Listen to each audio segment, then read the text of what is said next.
Lakers News Fan Report is on. Pull up a chair, family. Tonight I've got something that hits different. The kind of story that can tilt this franchise's path the way one brilliant decision did back when Magic Johnson turned fast breaks into a nightly parade. I feel that crackle in the building again, that hush before the roar, and I want you right here with me until the last second, because what I've pieced together is not a half-thought or a highlight fantasy. It's a real basketball plan built on fit, timing, and the courage to chase speed when the league is bracing for it. I'm talking about identity first, not headlines. Who we are when we're at our best. How we defend our paint without losing the corners. Why our late-game poise still plays even as the roster evolves. And where a single, explosive addition can change the geometry of every possession we touch. I'm going to walk you through pace that scares people again, driving lanes that make bigs panic, and spacing choices that look simple on paper but change everything on the floor. You'll feel the risk, you'll see the reward, and in the end, you'll tell me if we should lean in or let it pass. Keep breathing with me and let's put the pieces down one by one, because this city deserves a vision that respects the past and dares the future to stop it. When I map our best nights, I see three pillars. First, the game runs downhill early. Second, the ball finds the second side with purpose, not hesitation. Third, the rim attack bends the defense so our shooters are catching with laces set. That's when everything feels easy. On our worst nights, it's the opposite. A half beat late on the swing, a crowded paint that turns drives into traffic, and too many trips where we're forcing pull-ups against length. So the question I've been living with is simple. What single player type flips the script on command? Not a poster, not a nostalgia tour. A live dribble engine who hijacks the first 8 seconds of the clock and forces help before the screen even sets.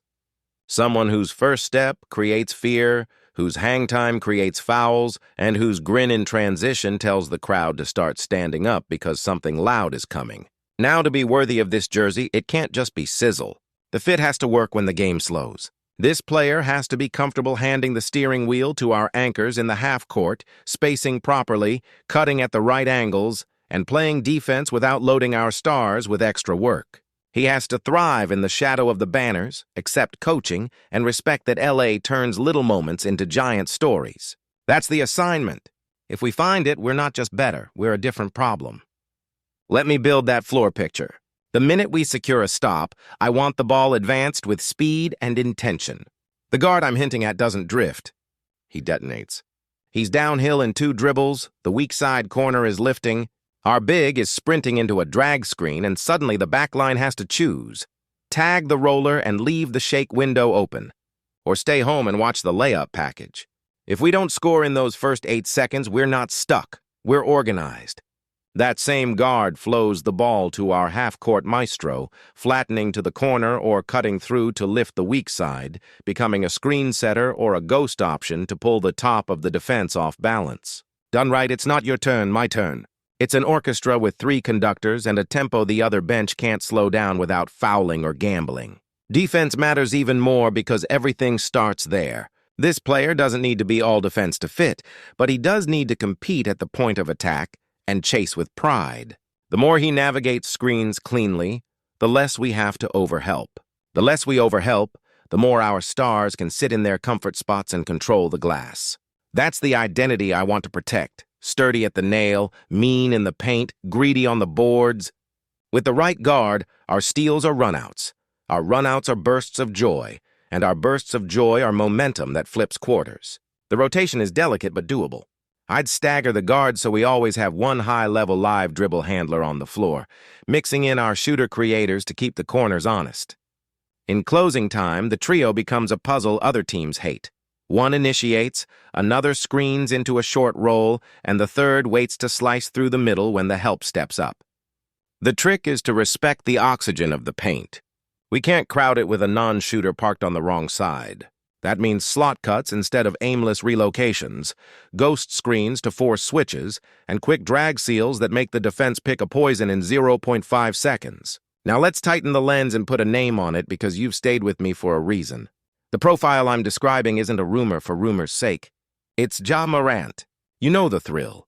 The trampoline first step, The gravity at the rim, the way he turns passing angles into layups because help arrives a tick late when he's in full flight.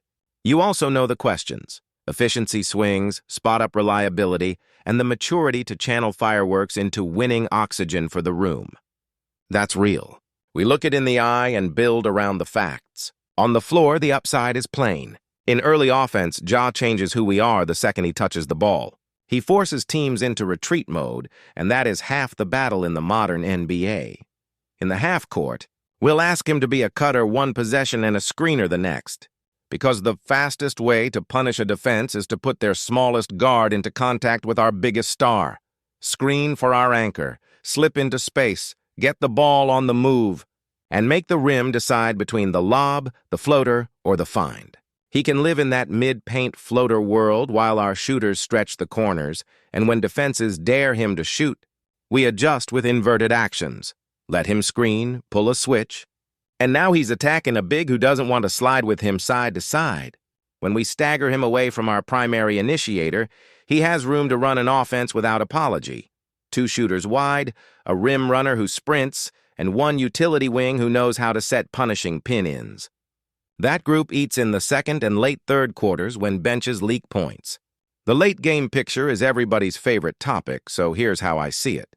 Against switching teams, Ja becomes a screener or a backscreen decoy to force the switch we want. Against drop, he's the live dribble probe that pulls the big up to the nail and opens the behind-the-backboard cut for our finisher. Against aggressive blitzes, he's the escape valve who can catch on the move and finish before the tag can arrive. None of this works if he stands. It works if he keeps the blade moving and accepts that the Lakers win with layers, not isolations stacked on top of isolations. On defense, I'm asking for effort and accountability. Fight over the first screen. Peel and switch when a shooter lifts. Hit the glass from the guard spot. If he does those things, we gain possessions, and those possessions become runways. That's the chain reaction I'm chasing. Now, grown-up talk. This is Los Angeles. The city can carry you or crush you depending on how you carry yourself. The locker room is still led by veterans who know how to set a tone without turning it into theater. To make this real, Ja has to plug into that leadership, accept firm boundaries, and let the work speak. I'm not interested in lectures. I'm interested in habits. Arrive early, live in the film, press the rim without pressing the game. The staff can support that with structure. Role clarity, consistent lineups, and a diet of sets that suit him instead of fighting him. If he gives the room maturity, the room gives him a runway. If he chases shortcuts, this isn't the jersey for that. The money and mechanics carry weight, but they're not a brick wall. With modern rules, teams above the lines face real restrictions. And that means any dream has to pass a simple test.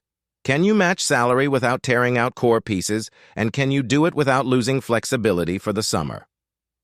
That's why a real conversation here likely needs creativity, contracts that start the math, young talent that carries real value, and a framework that gives Memphis future shape without leaving us empty-handed.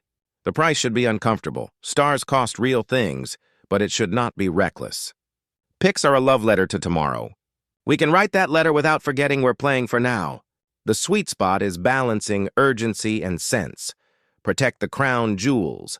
Package mid-tier value that still leaves us a rotation, and only step to the line if the exchange turns our identity up, not sideways. Let's talk risk honestly, because respect is earned with honesty. The first risk is spacing. If Ja's jumper isn't falling in a playoff series, defenses will duck under and camp the nail. The counter is movement and screening, not stubbornness. Ghost, slip, rescreen, cut behind the big's head when he shows high. The second risk is turnovers in traffic.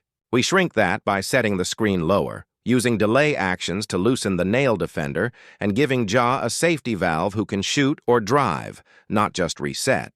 The third risk is rhythm. 3 stars can bump into each other if the roles blur. We treat that with staggered minutes, scripted early touches for confidence, and trust that crunch time narrows to the best matchups, not the biggest names. The reward for managing those risks? Rim pressure that breaks scheme, foul shots that slow the other team's run, and a bench unit that stops bleeding points because it suddenly has a north-south heartbeat. There are alternatives, and I respect them.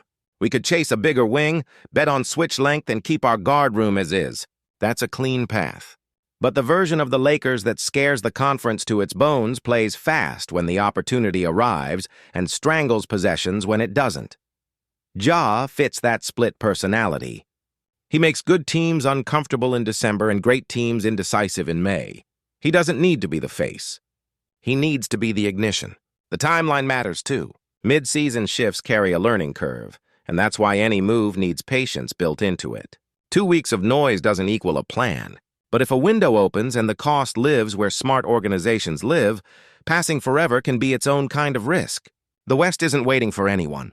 If we mean it when we talk about turning defense into joy and pace into pain, then adding a true downhill engine is not a luxury. It's a statement.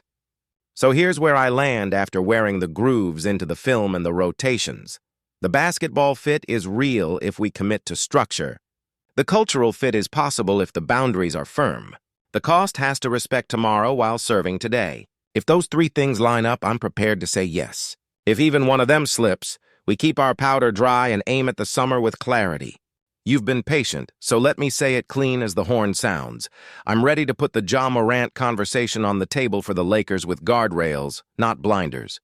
I see the upside clearly. Fast break fear, half-court punch, star insurance when legs get heavy, and I'm not pretending the trade machine solves everything. It doesn't. The solution is human, buy-in, roles, and the humility to do little things that win playoff series. If we get that version, the one that sprints hard, accepts coaching, and protects the ball, then the echoes of those magic nights don't feel like memories anymore. They feel like a standard we're chasing with fresh legs and bold ideas. Before I close, I want you in the huddle with me. Drop your read below. Would you move real assets to bring Ja's downhill engine to Los Angeles if it means reshaping the rotation on the fly? Or do you keep the core intact and double down on length at the wing? Tell me the lineup you trust in the last 4 minutes and the single action you'd spam until the other bench burns through its timeouts. I'll feature the sharpest blueprint next upload. My closing analysis, clean and direct, Ja Morant to the Lakers is a high-variance swing that fits our appetite for pace and pressure if the spacing plan is honest. The roles are disciplined, and the cost stays inside a lane that preserves our backbone. Chase it with structure. And you might supercharge the offense without breaking what already makes us dangerous. Chase it without guardrails, and you'll be teaching a new language in April. If you want more of this, hit subscribe, tap like so this message reaches more Laker fans, and turn on notifications. When something real moves, you'll hear it here first.